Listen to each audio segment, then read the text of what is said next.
Welcome back, WJZ9 with Sean Hearn, Executive Director of the Babe Ruth Birthplace and Museum. It's Babe Ruth Day in Major League Baseball this day, and we got a lot to talk about, and we are going to do that. But here's my question to you. You've got names like Aaron, Bonds. You got to throw McGuire in, Ohtani. Why is it still Babe Ruth? I think there are names in sports that just epitomize the sport itself. You think of Michael Jordan in basketball, you think of Wayne Gretzky in hockey. They represent greatness on and off the field, and I think Ruth became that early on and has continued to be the benchmark for all baseball players. They want to be compared to Babe Ruth, and I think it's one of those names that just has become synonymous with greatness. Well, you know, when they talk about Ohtani, because he's also a pitcher, they're talking about his home run stats, his ERA stats, and it's still compared not to Koufax, not to Aaron, to Ruth. Well, and Ohtani is probably the closest one to Ruth in 100 years. Numbers-wise, yeah. Not just numbers-wise, I think the approach to the game. Now, off the field, very different personalities for sure, but I think they respect the game. And I think the Ruth family has acknowledged that with Ohtani, is that he truly respects the game of baseball the same way Babe did. It's in the National and American League today, it's Babe Ruth Day in Major League Baseball. And it's a beautiful thing. We've got about a minute left. How's the attendance here? How's the Babe Ruth Birthplace and Museum faring this day on Babe Ruth Day? We're doing well. We celebrate baseball in this city, and when baseball is doing well, we're doing well, so we appreciate that. And, you know, it is Babe Ruth Day. It's something that we celebrate the guy, his accomplishments, again, on and off the field. And you all did a lot of work with the Orioles on the club level now, the Truist Lounge.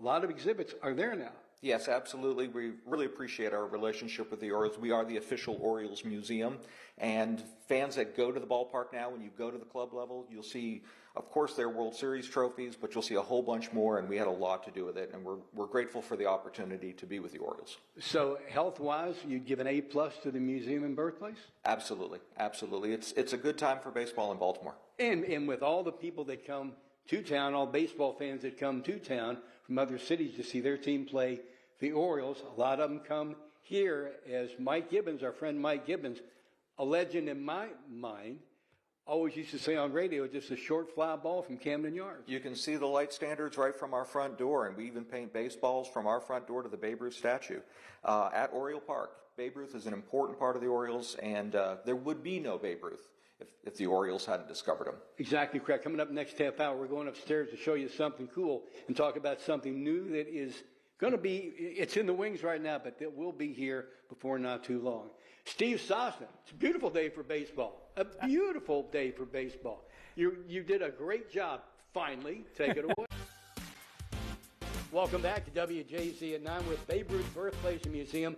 I highly recommend coming down here, bringing the kids, bringing yourself. You've got out-of-town guests coming in this summer. It's baseball. It's Baltimore. It's what we do best. I mean, to be quite honest about it, there's a lot more here than just baseball. But once again, BabeRuthMuseum.org. I promise, personally, my personal guarantee, you will not be disappointed. But it's more than baseball. This is an exhibit. We're on the second floor now. Winning Legacy, a celebration of champions. Let's talk about that. Well, Maryland might be a small state, but we hit well above our weight class in all sports, and we wanted to feature that. The Babe Ruth Museum, yes, we're about Babe Ruth, but we're also the official Orioles Museum. We are the official Baltimore Colts archive, but we try to preserve all of Maryland sports, and what we wanted to do is just showcase the talent that this state has produced. It's more than just the Preakness. It's more than our colleges. Collectively, we're one of the biggest states in sports. And you guys work well with the Ravens University of Maryland. We have featured objects from their collections before. But this is really cool. I think the Colts Trophy is interesting because a lot of folks don't realize, well, you know, there are actually 3 Super Bowls with the name Baltimore on them. But other than the gold glove of Belanger, and there was a silver glove given to center fielder Al Bumbry. I didn't know there was a silver glove. It was part of the minor leagues, and that was when he was with the Rochester Red Wings, our minor league club at the time. And, he was the Silver Glove Award winner. And for me, it's always fascinating when you look at them because you think they're cast in gold, you're cast in silver. They're not. They're leather that's been painted. So It's an interesting award that needs a little update. We got about 45 seconds left. These two statues were Unitas's. Absolutely, greatest ever in this city for sure. A legend. Man of the Year, which is now the Walter Payton Award, and then one of his NFL MVP trophies. They are solid. You can't lift up those over your head for sure. You told us they had to be reinforced, but come on down here real quick. We're with Sean Hearn, Executive Director. That is the coolest thing in here. Babe Ruth's crown, the Sultan of SWAT crown. You see it in all these pictures, and there it is. There it is. It is the Sultan of SWAT Award. It was given out every year to the top slugger in both leagues. We have resurrected it. Aaron Judge was the last recipient of it, along with Matt Olson. We're anxious to see who's going to get it this year. But Babe Ruth continues to be the benchmark. He continues to be the standard, and who doesn't want their name associated with him? In Major League Baseball today, both leagues, it's Babe Ruth Day. That's why we came down to the Babe Ruth Birthplace and Museum, BabeRuthMuseum.org. Sean, thanks for entertaining us again. Thanks, Marty. Thanks for being here, and thank you for choosing to be here on this special day. We appreciate it. It's our pleasure. Back to TV Hill. All right, Marty. Thank you very much. And still to come on WJZ.